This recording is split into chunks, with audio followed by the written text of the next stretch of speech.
नमस्कार दोस्तों, आप सभी का अभिनंदन और बहुत बहुत स्वागत है आपके अपने YouTube चैनल देवेंद्र क्लासेस में। चर्चा मॉडर्न हिस्ट्री का टॉपिक हमारा चल रहा है। लगातार प्लेलिस्ट में आप देखते रहिए, शेयर करते रहिए अपने मित्रों के दोस्तों के साथ, सीरियस होकर के पढ़ाई करिए। ठीक है, तो आज का जो टॉपिक है हमारा मॉडर्न हिस्ट्री में क्रम से चल रहा है। इससे पहले 1914 और 1913 की दो घटनाएं पढ़ा दी, यानी कि गदर पार्टी की स्थापना के विषय में बता दिया है और कामागाटा मारू प्रकरण जो पानी का जहाज था जो कि कनाडा जाना था उसके विषय में बता दिया है। ये दोनों पॉइंट आते रहते हैं। गदर पार्टी अमेरिका में बनी थी, सैन फ्रांसिस्को जो अमेरिका के पश्चिम में एक राज्य है, बिल्कुल पश्चिम में समुद्र से लगा हुआ, जिसका नाम है कैलिफोर्निया। कैलिफोर्निया के अंदर एक शहर सैन फ्रांसिस्को में स्थापना गदर पार्टी की गई थी, पंजाब के कुछ क्रांतिकारियों ने मिलकर के। तो 1913 और 1914 का कामागाटा मारू, ये दोनों टॉपिक पढ़ा दिए, इनको पढ़ लीजिए, शेयर कीजिए और लाइक करने में कोई कंजूसी मत किया करो भैया, लाइक कम से कम कर दिया करो क्लास को। आज का हमारा टॉपिक है गांधी जी का। तो गांधी जी को दो पार्ट में पढ़ाएंगे, है ना। गांधी जी की सभी घटनाओं को कवर करेंगे जो एग्जाम्स में पूछी जाती हैं, है ना। वैसे तो गांधी जी का इस बार का पेट का जो पेपर हुआ था 2021 वाला, तो उसमें तो ये पूछ लिया था कि गांधी जी ने धोती कब से पहनना शुरू किया था, है ना। तो ये भी प्रश्न पूछ लिया था। तो गांधी जी का कोई भी प्रश्न पूछा जा सकता है, एग्जामिनर कोई भी बना सकता है। तो अच्छे से पढ़ें और ध्यान से पढ़ें और ऐसा पढ़ें कि कुछ छूट ना पाए। ये सिद्धांत हमेशा रखें आप जीवन में, जब भी आप पढ़ने बैठे किसी भी विषय को, है ना। अच्छे से पढ़िए जीएस में किसी भी टॉपिक को। तो चर्चा करते हैं आज के टॉपिक की मॉडर्न हिस्ट्री में। शेयर कर दें क्लास को ज़्यादा से ज़्यादा। तो टॉपिक है हमारा महात्मा गांधी जी के विषय में।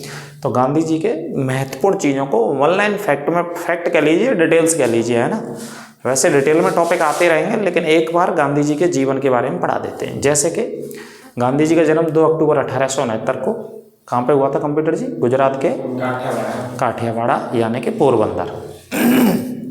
उनकी पत्नी कस्तूरबा गांधी का भी जन्म वहीं पोरबंदर में हुआ था, सेम वर्ष में हुआ था। डेट 11 अप्रैल थी, 11 अप्रैल 1869 को कस्तूरबा गांधी का। माताजी का नाम पुतलीबाई, पिताजी करमचंद थे जो दीवान के पद पर उस समय उन दिनों काम किया करते थे। ठीक है, ये नोट कर लेना। गांधी जी की शिक्षा दीक्षा की बात करें तो शुरुआत की या प्रारंभिक शिक्षा दीक्षा महात्मा गांधी जी की राजकोट में होती है। गुजरात के राजकोट आप सुनते होंगे, एक शहर का नाम है, क्रिकेट के मैचेस वगैरह होते हैं वहाँ पे, है ना। 10th की 12th की पढ़ाई वहाँ पे होती है। शुरुआत की स्कूलिंग जो शिक्षा होती है, प्राइमरी लेवल की जो शिक्षा होती है, वो अपने काठियावाड़ा पोरबंदर में होती है। उसके बाद गांधी जी के हायर एजुकेशन के लिए लंदन जाते हैं और लंदन में बैरिस्टर की पढ़ाई करते हैं, यानी कि कानूनन पढ़ाई करके आते हैं, है ना। लॉ की पढ़ाई करके आते हैं।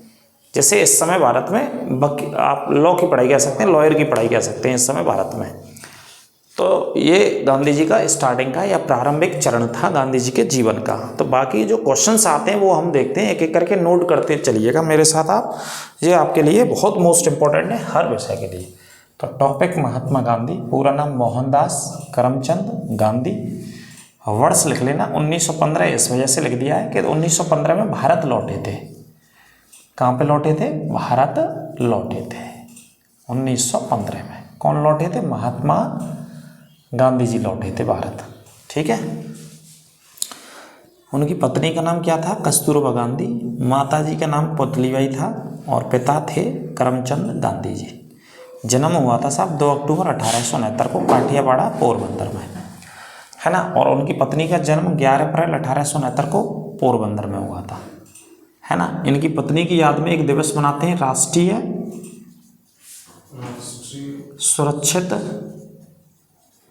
सुरक्षित शब्द है मातृत्व दिवस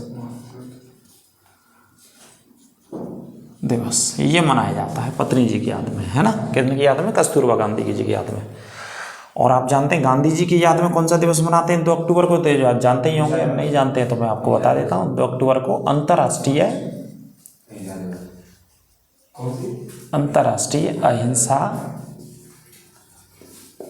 अहिंसा दिवस मनाया जाता है 2 अक्टूबर को, है ना। ये संयुक्त राष्ट्र संघ के द्वारा पूरे विश्व में मनाया जाता है 2 अक्टूबर को अहिंसा दिवस। और 2 अक्टूबर को ही नरेंद्र मोदी जी ने एक अभियान शुरू किया था भारत में, स्वच्छ भारत अभियान। ये शुरू किया, कब शुरू किया? 2 अक्टूबर 2014 को, जब प्रधानमंत्री जी बन गए थे नरेंद्र मोदी जी। ठीक है, ये भी पॉइंट नोट कर लेना। और इस दिवस को भी लिख लेना, राष्ट्रीय सुरक्षित मातृत्व दिवस। कब मनाते हैं? 11 अप्रैल को। देखिए महात्मा गांधी जी की जो शिक्षा की बात करें तो बैरिस्टर की पढ़ाई करी। ये कहाँ से पढ़ाई करी इन्होंने? लंदन से पढ़ाई करके आए थे। अगला पॉइंट है 1893 में इनके मित्र थे, गांधी जी के मित्र शाह अब्दुल्ला। कहाँ के थे? गुजरात के ही।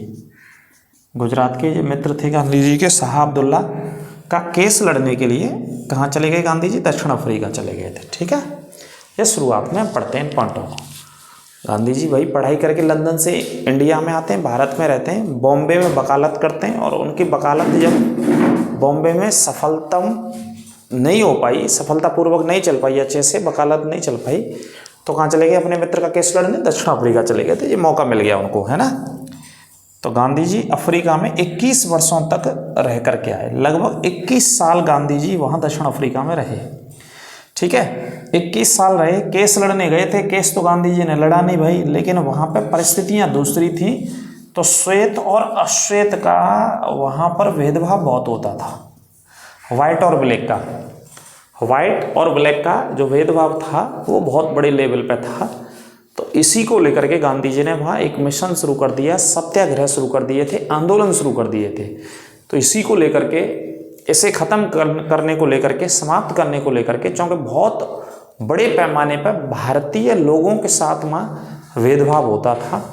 क्योंकि 1890 के दशक में, 93 की बात कर रहा हूँ तो 90 यानी कि 3 साल पहले की बात कर रहा हूँ मैं, 1890 के दशक में हमारे भारत के अधिकांश अलग अलग राज्यों के मजदूर वर्ग के लोग वहाँ काम करने जाते थे, पैसा कमाने जाते थे। तो वहाँ उन दोनों दक्षिण अफ्रीका के हिस्से में गन्ने की फसल आसपास के इलाकों में ज़्यादा होती थी, तो गन्ने के खेतों में काम करने जाते थे।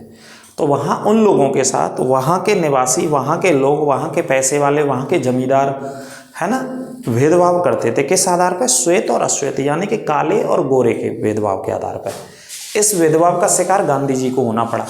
तो गांधी जी को होना पड़ा तो गांधी जी ने केस लड़ना तो दूर कर दिया, साइड कर दिया, परे कर दिया, और महात्मा गांधी जी ने अपने हाथों में कौन सी बागडोर ले ली? इस भेदभाव को समाप्त करने की। ठीक है, तो देखिए आगे। तो 21 वर्षों तक श्वेत अश्वेत का उन्होंने आंदोलन किया। सर्वप्रथम भारत 1901 में आए। ये प्रश्न पूछा जाता है भारत कब लौटे? तो 1901 में लौटे थे, कलकत्ता आए थे। कलकत्ता में उन दिनों कांग्रेस का अधिवेशन चल रहा था, तो उसमें भाग लिया और वापस चले गए थे 1901 में। ठीक है, ये नोट कर लेना, कलकत्ता आकर के वापस चले गए थे। अगला पॉइंट है सत्याग्रह शब्द का सबसे पहला प्रयोग 1906 में किया गांधी जी ने। ये प्रश्न पूछा जाता है भैया, सबसे पहले सत्याग्रह शब्द का प्रयोग 1906 में गांधी जी ने किया था। कहाँ पे? ट्रांसवाल। ट्रांसवाल कहाँ पे? दक्षिण अफ्रीका में। दक्षिण अफ्रीका के ट्रांसवाल में किया था। अगला पॉइंट, दक्षिण अफ्रीका में वर्ष 1910 में एक फार्म की स्थापना करी और फार्म का नाम था टॉलस्टॉय फार्म की स्थापना करी थी। ये सब क्यों कर रहे थे? तो वहाँ पर श्वेत अश्वेत के भेदभाव को ख़त्म करने के लिए अपने सभी मजदूर भाइयों को जो भारत के वहाँ पर रहते थे उनको इकट्ठा किया। इकट्ठा करके ब्रिटिश सरकार का विरोध करना शुरू किया, क्योंकि इसके शिकार गांधी जी भी हो गए थे एक बार, है ना। तो देखो 1904 में फिनिक्स आश्रम की स्थापना करी थी दक्षिण अफ्रीका में। ये पूछा जाता है कई बार, 1904 में कौन सा आश्रम बनाया? फिनिक्स आश्रम। और ये बनाया था डरबन शहर। कौन सी जगह बनाया? दक्षिण अफ्रीका के डरबन में फिनिक्स आश्रम। जैसे भारत में लौटने के बाद कौन सा आश्रम बनाया था? साबरमती आश्रम। ऐसे ही उन्होंने एक जगह तो होनी चाहिए जहाँ पे लोगों की मीटिंगें होंगी, बैठकें होंगी, संचालन कौन करेगा कौन नहीं करेगा, बातचीत होगी आंदोलन को लेकर के, आंदोलन चलाने को लेकर के। तो इसलिए ये वाली एक आश्रम की स्थापना करते हैं वो फिनिक्स, जो डरबन शहर में दक्षिण अफ्रीका में है। ठीक है, अब देखो गांधी जी यहाँ पे शिकार हो जाते हैं किस चीज़ के? पीटर मारिट्सबर्ग एक रेलवे स्टेशन नामक रेलवे स्टेशन पर ट्रेन से गांधी जी को उतार दिया गया। ये नोट कर लेना, ये रेलवे स्टेशन का ऑप्शन आता है। गांधी जी फर्स्ट क्लास की ट्रेन की टिकट लेकर के, जैसे ट्रेन में डिब्बे होते हैं ना, first tier, second tier, third tier, AC वाले होते हैं, तो एसी की टिकट थी गांधी जी के पास, फर्स्ट क्लास की टिकट थी। तो गांधी जी वहाँ बैठते हैं, लेकिन वहाँ के उस शहर के कुछ अंग्रेज आकर के दक्षिण अफ्रीका के गांधी जी से बहस करते हैं, डिबेट करते हैं कि आप नहीं हमारे साथ यात्रा करोगे इस कंपार्टमेंट में, इस डिब्बे में, रेल के में, है ना। तो गांधी जी ने पूछा क्यों नहीं यात्रा करेंगे? तो उन्होंने तर्क दिया कि आप हमारे साथ इस वजह से नहीं करोगे क्योंकि आप अश्वेत हैं, यानी कि आप काले हैं, और इस डिब्बे में सिर्फ गोरे लोग बैठेंगे यहाँ के। इस आधार पर गांधी जी को बाहर कर दिया इस रेलवे स्टेशन से, पीटर मारिस रेलवे स्टेशन, जो कि प्रिटोरिया के लिए जा रहे थे गांधी जी, है ना। उस केस को ही लड़ने के लिए जा रहे थे दूसरे शहर में, जिस केस को लड़ने के लिए गए थे अपने मित्र का, और मित्र कौन थे? शाह अब्दुल्ला गुजरात के। अब भैया गांधी जी के सामने यह समस्या खड़ी हो गई कि यहाँ तो बहुत बड़ी दिक्कत है, अभी तो ट्रेन से उतारा है, अब पता नहीं कहाँ कहाँ उतारेंगे ये लोग, अभी तो रिक्शे में नहीं बैठने देंगे, किसी गाड़ी में नहीं बैठने देंगे, तांगे में नहीं बैठने देंगे, बैलगाड़ी में नहीं बैठने देंगे। मतलब उन दिनों में जो मैं नाम ले रहा हूँ इनका समय था 1890 19वीं शताब्दी की शुरू की बात कर रहा हूँ। यानी कि जैसे हम कहते नहीं पुराना जमाना, संसाधनों की कमी थी उन दिनों और यही संसाधन हुआ करते थे। तो फिर गांधी जी ने केस को तो परे कर दिया, साइड कर दिया और इसको ले लिए सामने, इस मिशन को कि भाई इसको समाप्त करना है अब। यानी कि उस समय जो भारत, हमारे देश के बहुत सारे मजदूर वहाँ पे काम भी करते थे, खेतों में जाकर के दक्षिण अफ्रीका में मजदूरी के लिए जाते थे, मेहनत के लिए जाते थे, क्योंकि हमारे ऊपर तो अंग्रेज शासन कर रहे थे उन दिनों। अंग्रेजों ने पूरी व्यवस्था एकदम समाप्त कर रखी थी, मन माफिक पैसा कमा रहे थे, लाभ ले रहे थे, टैक्स ले रहे थे, राजस्व ले रहे थे, उनकी हुकूमत चल रही थी यहाँ पे। तो समस्या में था भारत उन दिनों। तो गांधी जी के सामने भी समस्या आ गई, उनको उतार दिया यहाँ से, भाई साहब उतार दिया। कौन से स्टेशन से? इससे। तो गांधी जी फिर इसको ख़त्म करने के लिए, श्वेत अश्वेत भेदभाव को समाप्त करने के लिए गांधी जी ने वहाँ पे 21 वर्ष बिता दिए अपने इसी भेदभाव को समाप्त करने के लिए। और महात्मा गांधी जी ने दक्षिण अफ्रीका में इस भेदभाव को समाप्त करने के लिए एक व्यक्ति को प्रेरित किया, उनका नाम था नेल्सन मंडेला। तो नेल्सन मंडेला को भी गांधी जी ने साथ लिया। गांधी जी 21 साल के बाद जब भारत लौट आते हैं 9 जनवरी 1915 को भारत लौटे थे, तो वहाँ पर इस आंदोलन की वागडोर कौन संभालता है, नेतृत्व कौन करता है, लीडर कौन रहता है? Nelson Mandela. नेल्सन मंडेला ऐसे विदेशी दूसरे व्यक्ति हैं जिनको हमारे देश की सरकार ने भारत रत्न भी दिया है। ठीक है, पहले या दूसरे व्यक्ति, इन 2 लोगों को दिया है, एक खान अब्दुल गफ्फार खान को और एक नेल्सन मंडेला। इन दोनों को भारत रत्न से सम्मानित किया जा चुका है। 1987 और 1990 की बात है। 1987 में खान अब्दुल गफ्फार खान को दिया और नेल्सन मंडेला को शायद 1990 में दिया। BR अम्बेडकर साहब को भी 90 में दिया गया था। ठीक है, तो श्वेत अश्वेत का था। अब देखो भारत कब लौटे? 9 जनवरी 1915 को। कहाँ पर? बम्बई बंदरगाह पर लौटते हैं। उन दिनों बम्बई बंदरगाह के एक इलाके का नाम, एक हिस्से का नाम अपोलो बंदरगाह हुआ करता था। क्या नाम था? अपोलो बंदरगाह पर लौटे थे। तो ब्रैकेट में लिख लेना, अगर बम्बई में हम पढ़ रहे हैं तो कौन से बंदरगाह की बात हो रही है ना? अपोलो बंदरगाह। ठीक है, ये पूछे जा चुके हैं क्वेश्चन। तो इसी उपलक्ष्य में 9 जनवरी को एक दिवस मनाते हैं भैया। कौन सा दिवस मनाते हैं? भारतीय प्रवासी दिवस। नोट कर लेना, भारतीय प्रवासी दिवस। यदि मैं स्पीड से बोल जाता हूँ कई बार तो आराम से स्लो करके देखें क्लास को, है ना, समझ में आएगी, कोई दिक्कत नहीं। भारतीय प्रवासी दिवस। अगला पॉइंट आता है साबरमती आश्रम की स्थापना कब होती है? 1915 में। कहाँ पर होती है? अहमदाबाद में। साबरमती, इसी आश्रम का पुराना जो नाम था या पहला जो नाम था आश्रम के लिए, गांधी जी ने जब मीटिंग ली बहुत सारे नेताओं की, तो आश्रम के लिए उन्होंने कहा कि भाई नाम खोज के लाओ कि क्या रखना चाहिए नाम। तो बहुत सारे अलग अलग सुझाव आए थे। तो सबसे पहले जो सही लगा गांधी जी को उस समय 1915 में, तो सबसे पहला नाम तो सत्याग्रह था इसका। सत्याग्रह आश्रम कहते थे सबसे पहले। सत्याग्रह आश्रम के कुछ ही समय के बाद इसका नाम साबरमती रख दिया गया। तो परीक्षाओं में, पेपर्स में, किताबों में आपको साबरमती मिलेगा। तो साबरमती ही आप याद रखो, पुराना लिखना चाहें तो सत्याग्रह भी पढ़ सकते हो आप। तो साबरमती आश्रम की स्थापना 1915 में कौन से शहर में? अहमदाबाद में। क्योंकि कौन सी नदी बहती है यहाँ? साबरमती नदी बहती है। ठीक है सर। अगला पॉइंट, जब गांधी जी वापस लौटते हैं तो अपने राजनीतिक गुरु बनाते हैं गोपाल कृष्ण गोखले जी को। जो गांधी जी के राजनीतिक गुरु रहे। और गोपाल कृष्ण गोखले के राजनीतिक गुरु कौन रहे? महादेव गोविंद रानाडे। इनके राजनीतिक गुरु थे महादेव गोविंद रानाडे, राजनीतिक गुरु थे। ये भी लिख लेना आप, है ना। अगला पॉइंट है, गांधी जी को महात्मा की उपाधि से रविंद्रनाथ टैगोर से सम्मानित किया था। रविंद्रनाथ टैगोर जी ने सबसे पहले महात्मा शब्द बोला था। और ये महात्मा शब्द कब दिया गया था? 1917 में दिया गया था भाई साहब। 1917 में महात्मा की उपाधि दी थी। कौन से आंदोलन के समय दी थी? चंपारण सत्याग्रह के समय। चंपारण जो कि बिहार में हुआ था, लिख लेना, है ना। पूछा जाता है महात्मा की उपाधि गांधी जी को किसने दी? तो रविंद्रनाथ टैगोर। और रविंद्रनाथ टैगोर को गुरुदेव की उपाधि गांधी जी ने दी थी। ये भी नोट कर लेना। रविन्द्रनाथ टैगोर को गुरुदेव के नाम से भी जाना जाता है। वो गांधी जी ने पहला सफल सत्याग्रह 1917 में चंपारण बिहार में महात्मा गांधी जी ने किया था, जो कि किससे संबंधित था? नील की खेती से संबंधित था। नील की खेती से संबंधित था। किसानों पर अत्याचार करते थे नील की खेती के लिए। पहली भूख हड़ताल 1918 में, पहली भूख हड़ताल 1918 में महात्मा गांधी जी ने करी थी। और जो भूख हड़ताल अहमदाबाद मिल आंदोलन के समय की बात है।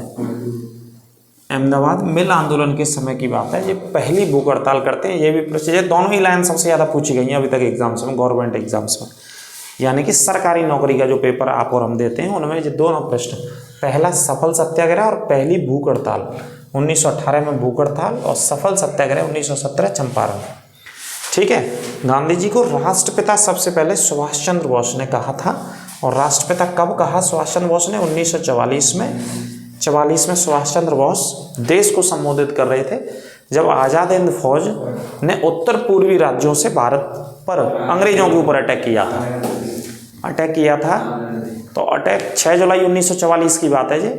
तो रेडियो से संबोधन में गांधी जी को सबसे पहले सुभाष चंद्र बोस जी ने क्या कहा था?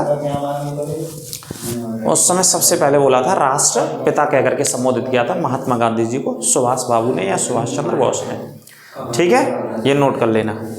अगला पॉइंट है दक्षिण अफ्रीका। ये मैंने पढ़ा दिया, फिर दोबारा लिख लेना। दक्षिण अफ्रीका के डरबन शहर, कौन सा शहर है? डरबन शहर में एक आश्रम की स्थापना करी, फिनिक्स आश्रम की स्थापना गांधी जी ने। अगला पॉइंट है केसर हिंद की उपाधि। ये बड़ी चर्चा में रहती है और पढ़ा होगा आपने। 1915 में ब्रिटिश सरकार ने दी थी। किन को दी थी? महात्मा गांधी जी। महात्मा गांधी जी को केसर हिंद की उपाधि से सम्मानित किया गया 1915 में। गांधी जी को ये लिख लेना, दिया गया था 1915 में। और दोबारा लिख लेना केसर हिंद की उपाधि को चोरी चोरा एक घटना हुई थी 1922 में। 5 फरवरी 1922 की बात है जी। 5 फरवरी 1922 को इस घटना के बाद वापस कर दिया गया था। और ये घटना थी आपकी गोरखपुर की। ये घटना असहयोग आंदोलन के समय गोरखपुर में ये घटना हुई थी। तो इस घटना के बाद केसर हिंद की उपाधि को महात्मा गांधी ने वापस कर दिया। कौन सी घटना? चोरी चोरा। असहयोग आंदोलन चल रहा था। असहयोग आंदोलन का मतलब यह था कि ब्रिटिश सरकार का अंग्रेजों का विरोध करना है, सहयोग नहीं करना है ना।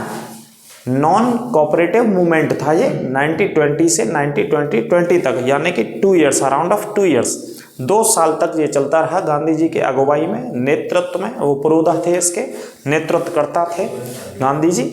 ठीक है, तो ये नोट कर लेना आप। इसी में वापस कर दिया। एक थाने में भीड़ ने आग लगा दी थी जो आंदोलन में शामिल लोग थे। थाने में 22-24 लोग मारे गए जल करके, जो पुलिस वाले थे। हालांकि आग ऐसी नहीं लगाई। पहले इस आंदोलन के तहत एक शांति प्रिय भीड़ जा रही थी सड़क से, जो असहयोग आंदोलन के लोग थे गोरखपुर में। उन शांति प्रिय भीड़ पर गोली चला दी थी वहाँ के पुलिस के अधिकारियों ने या पुलिस के सिपाहियों ने। तो जब गोली चला दी तो आप जानते हैं क्रिया की क्या हुई? प्रतिक्रिया। और प्रतिक्रिया कर दी थाने में आग लगा करके उन्होंने। तो गांधी जी नहीं चाहते थे कि मेरे किसी आंदोलन में क्या हो जाए? हिंसा हो जाए। तो इसमें हिंसा हुई, इस वजह से वापस ले लिया। अगली ये किताब कई बार फेमस है जैसे हिंद स्वराज। हिंद मतलब हिंदुस्तान, स्वराज मतलब आज़ादी। भारत की आज़ादी कैसे होगी? तो इस पर एक पुस्तक लिखते हैं हिंद स्वराज के नाम से। इसका प्रकाशन 1908 में हुआ था। ये महात्मा गांधी जी की बहुत महत्वपूर्ण किताब है, नोट कर लेना, हिंद स्वराज। अगला पॉइंट है 1915 से 1948 तक गांधी युग कहा जाता है भारत की आज़ादी के इतिहास में।